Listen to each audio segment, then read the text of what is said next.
Okay, I think I really need to share this for awareness.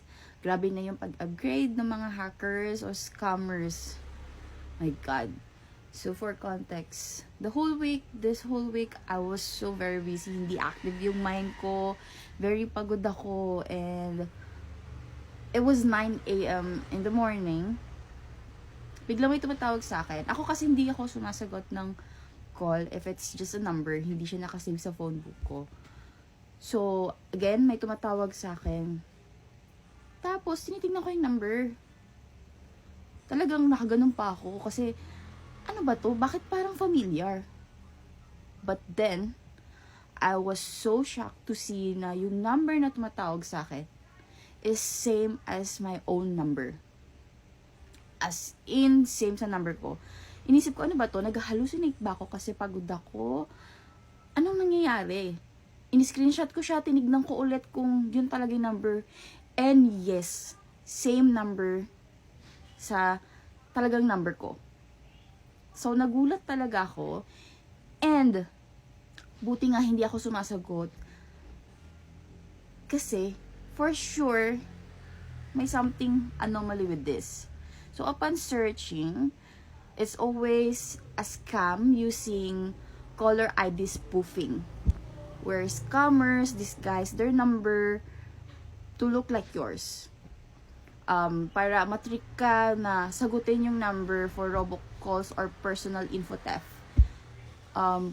Please do not answer these calls. If nasagot mo siya, please hang up agad and wag kang sasagot ng kahit anong information mo. And kapag sinagot mo din kasi daw to, it confirms that your number is active and mag-lead pa siya to more spamming. And of course, the purpose naman din is to use your voice then to other purposes. And alam nyo na yun. So please be careful. Maging aware, maging active yung mind natin sa mga ganito.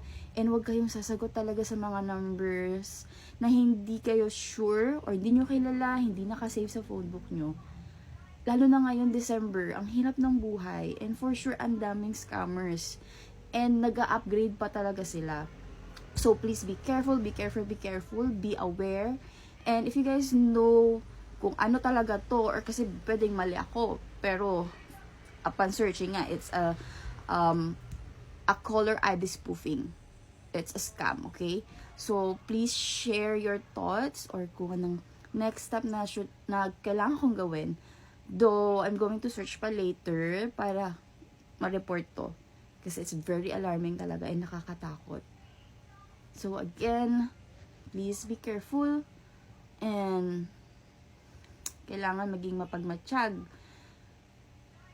This is so scary. So, ayun. Kita nyo, that's my number above. Siyempre, medyo tinanggal ko na yung ibang number para mas safe din ako. Safe pa rin ako. And then you can see down there, there's a decline and accept.